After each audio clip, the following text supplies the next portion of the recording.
So students, today we'll start with our sums, because in previous lecture we have discussed about steam distillation and principle of steam distillation. So in that we have discussed about the formula, and at that time only I have told you that we are going to discuss the sums. So these sums are based on the principle of steam distillation. Very first I'll read the sum. An immiscible liquid was found to distill freely in steam at a temperature of 95 degrees Celsius when atmospheric pressure was 9.917 into 10 raised to 4 Newton per meter square. The vapor pressure of pure water at this temperature is 8.451 into 10 raised to 4 Newton per meter square. The distillate contains 55% by weight of the immiscible liquid A. Calculate the molecular weight of a liquid A. So very first I'll show you the given data. So given data, that is total pressure, atmospheric pressure. So total pressure is given 9.917 into 10 raised to 4 Newton per meter square. They have given the vapor pressure of pure water. So we'll consider water as a B liquid. So PB, vapor pressure of pure water, is 8.451 into 10 raised to 4 Newton per meter square. And this is WA. The distillate contains 55% by the weight of immiscible liquid A. So WA is 55% actual weight. So remaining WB is 100 minus 55, that is equals to 45. MB, molecular weight of water, is 18.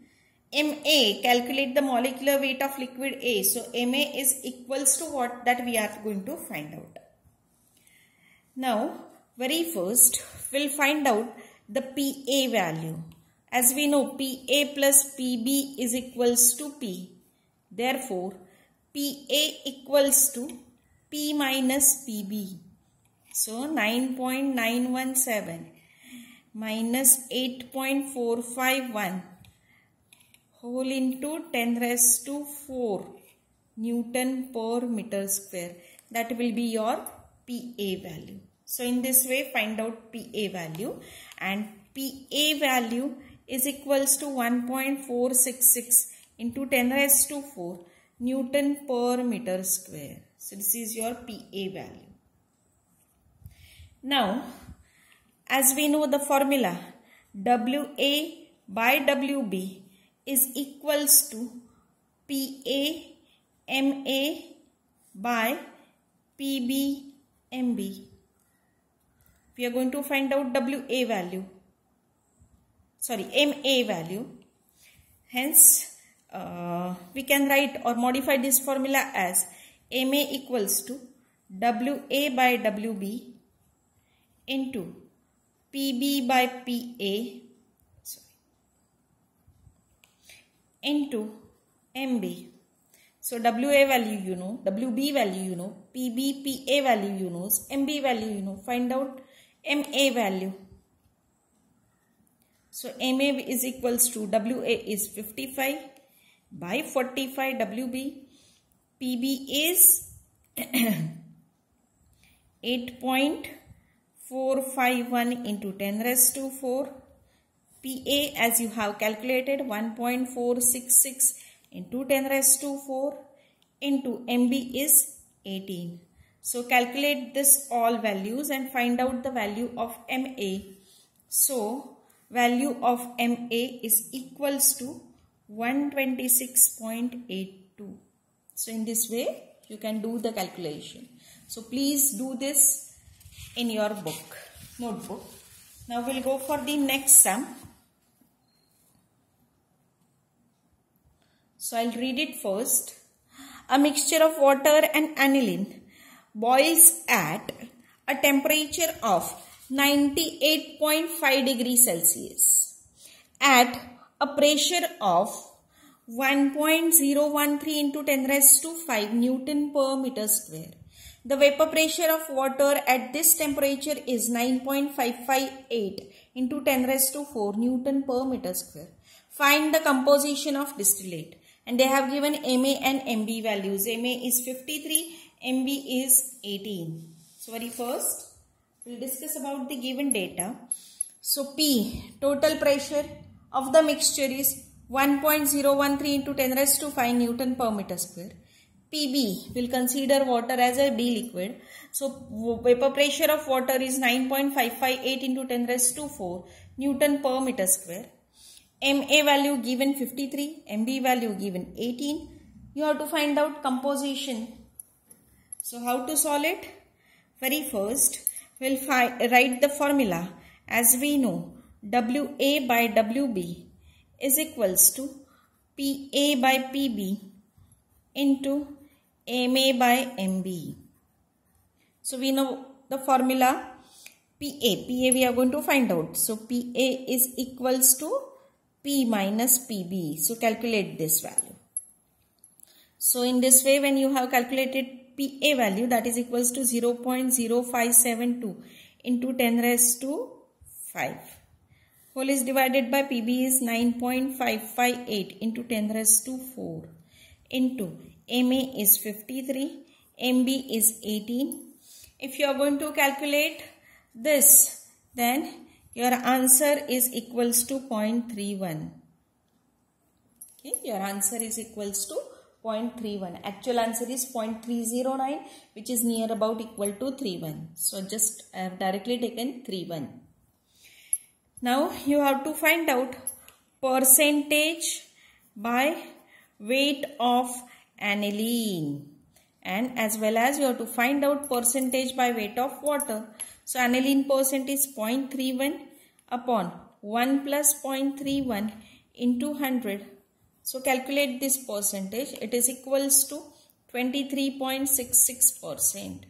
Same way, if you find out percentage by weight of water, then that will be equals to 0.31 is for aniline. So remaining 0.31 minus 1 minus 0.31. So it will be 0.7, whatever is that you can calculate. Or second way is, this is 23.66. So 100 minus 23.66.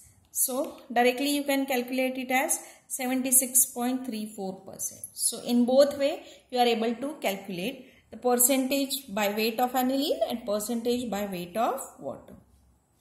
Now we have to discuss one more sum which is based on the same. An organic liquid was subjected to steam distillation.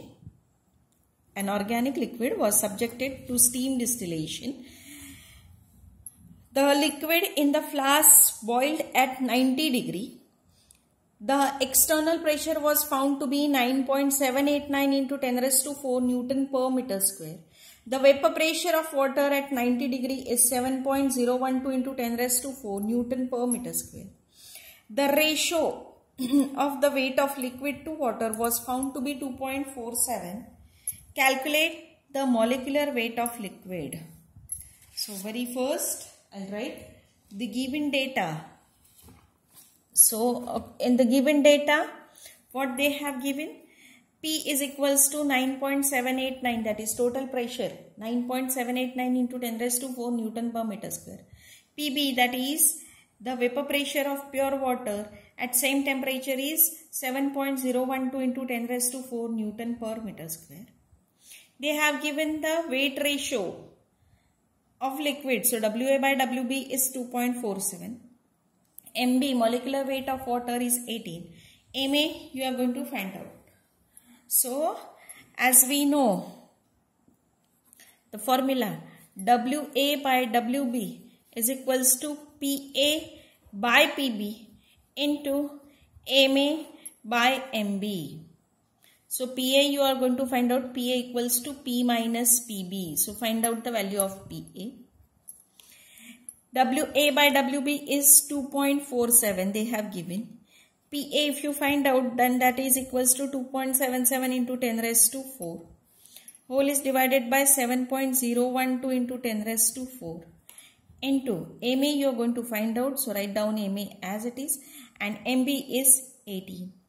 So do it and find out the value of MA. So in this way the value of MA is equals to 112.26. So please solve it, and if you have any problem then tell me. Now next we are going to discuss, that is the Nernst distribution law. Nernst distribution law. Now don't get confused, that is the Nernst law in electrochemistry. This is a Nernst distribution law which is used to express the relation between concentration of solute into two different immiscible liquids. Okay. So as I have told you, Nernst distribution law gives you the relation between the molecular species, or you can say that solute, into two different immiscible solvents or immiscible phases which are in equilibrium with each other. So what this Nernst distribution law tells, a solute will distribute itself between two immiscible liquids in such a way that the ratio of concentration of solute between two liquid always remains constant at equilibrium and at given temperature. Okay. So just I'll repeat it. Listen carefully. Nernst distribution law states that the solute will distribute itself between two immiscible liquids in such a way that the ratio of concentration of solute between two liquids always remains constant at equilibrium and at given temperature. So suppose we have two solvents or two liquids, say liquid 1 and 2. Now we'll consider that we have a solute which distribute between these two liquids. So concentration of that solute in two liquid is given as, in liquid 1 suppose we'll consider as a concentration C1, and in liquid 2 we'll consider the concentration of that solute as C2. Then Nernst distribution law tells us that at given temperature and at equilibrium the ratio of these two liquid is constant. So C1 by C2 is constant and it is given by the value K. K is known as partition coefficient or distribution coefficient. K is known as partition coefficient.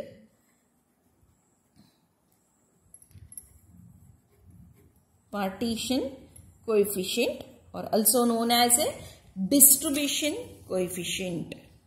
Okay. Now we are going to discuss the conditions for the validity of this Nernst distribution law, or we can say that we are going to discuss the limitations of the Nernst distribution law. So conditions for validity, or you can say that limitations of Nernst distribution law. Now very first condition is that, or limitation is that, always the constant temperature is needed. Always the constant temperature is needed. So temperature should not change throughout the experiment, because what will happen if temperature changes, the solubility of solute in two liquid will also changes, because already we have discussed in the solutions chapter that solubility changes with the temperature. If temperature rises, generally solubility also rises. So with the when you are going to carry out the experiment, at that time if temperature changes, then what will happen? The solubility will also change, and due to that this K value, that is concentration in two solvent, will also change, and K value will also change. Okay. Second is important condition, immiscibility of solvent. That means when you are going to use the two liquids or two solvents must be immiscible with each other. Okay. The addition of solute should not change their mutual solubility. Okay. As well as there should not be any chemical reaction between solute and solvent. So that is very important. If two liquids are not immiscible, then what will happen? Instead of, that means a solute will distribute itself. Instead of that, the two liquids will distribute itself between them. Okay, so therefore it's compulsory that the two liquids must be immiscible. Now next condition for the validity of law is the molecular state. The molecular state of solute must remain same in both solvents. That is, the solute molecule should not undergo association or dissociation in both solvents. Many times what happens when solute get distributed between the solvent, at that time it may get dissociate in any one of the solvent, and in other one it will remain as it is. So at that time we are not going to consider the concentration. So for that the Nernst distribution law is modified, and that modified law is used.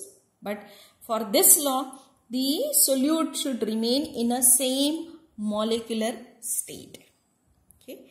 Next condition is dilute solutions. Dilute solutions. The concentration of solute in two solvents should be low. The law does not hold good when concentration is high. That means at high concentration, the K value may change. Next condition is equilibrium condition. Equilibrium condition. So, concentration of solute must be measured only after the system has achieved equilibrium. So, that equilibrium condition must be achieved. If it is not achieved, then the law will not be valid. Okay. Next condition is purity of solvent.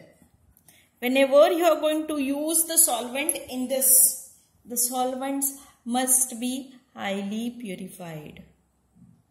Because if solvent is not purified and if it contains any impurity, then what will happen? That impurity may react with your solute, or impurity may affect the solubility of solute. So therefore, it's compulsory that the solvent must be highly purified. So these are all conditions for the validity of law. The details of this law and everything you are going to discuss in your paper 3. So now just we'll start with the applications of Nernst distribution law. Okay. Very first application is solvent extraction. So solvent extraction process you are going to study in your paper 3. So solvent extraction is a method of separation. So in this method, the solution, that is solute, is brought in contact with the immiscible solvent. Okay, or simply we can say that solute is brought in contact with the two solvents which are immiscible with each other. It is shaken and equilibrated. The solute present in one solvent. Okay, or simply we can say that the solute which is present in the solution, that will get transferred into the second solvent or another solvent, and separation is achieved. So for this I'll take one example.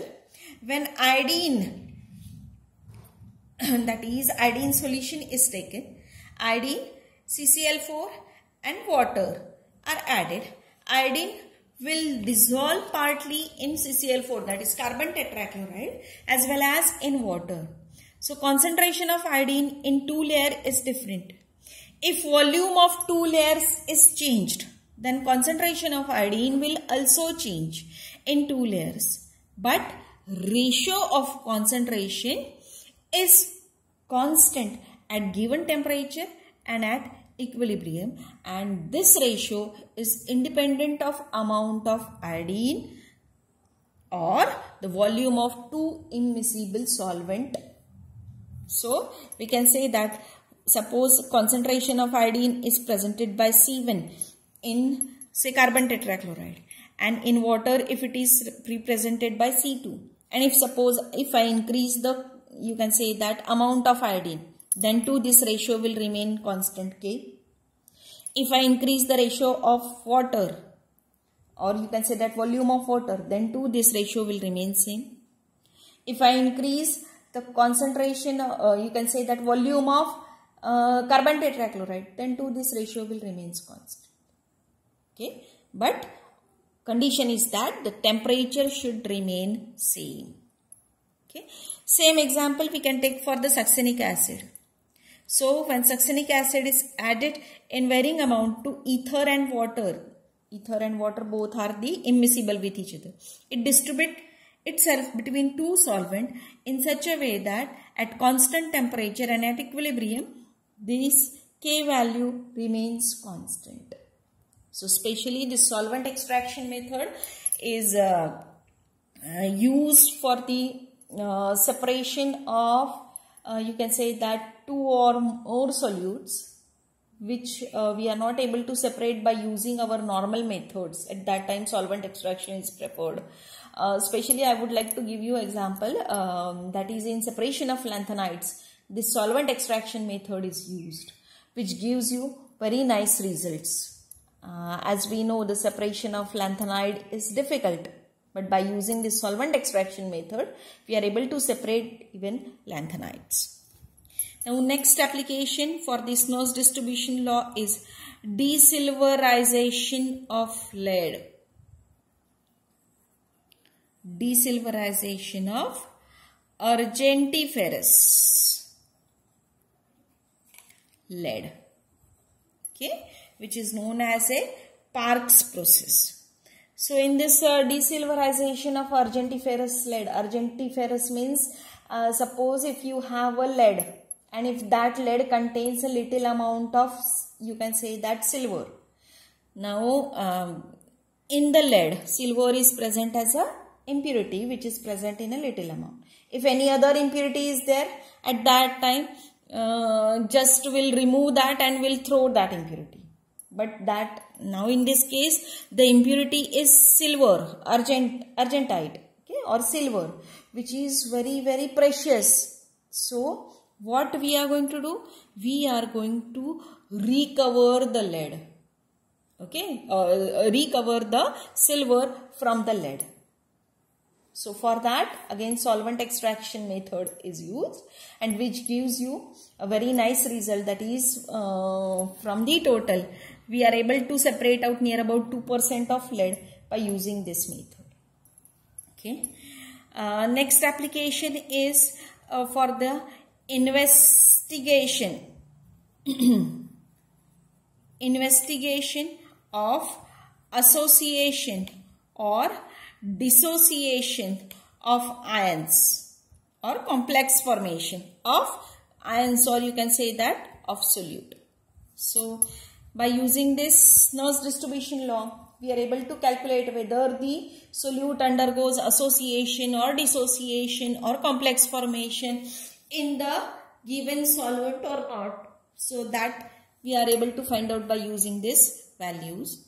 One more application is qualitative. This law is used for the qualitative confirmatory test for bromide and iodide. For bromide and iodide. So this method, or you can say that this Snow's distribution law is applied over there. Okay. Especially this law is used in case of liquid chromatography. In case of liquid chromatography, this Nernst distribution law is used. Now liquid chromatography you are going to study in your TYBSc. So just I'll give you an idea that in HPLC this Nernst distribution law, or you can say that distribution law, is used. Okay, even this law is used to determine the equilibrium constant value.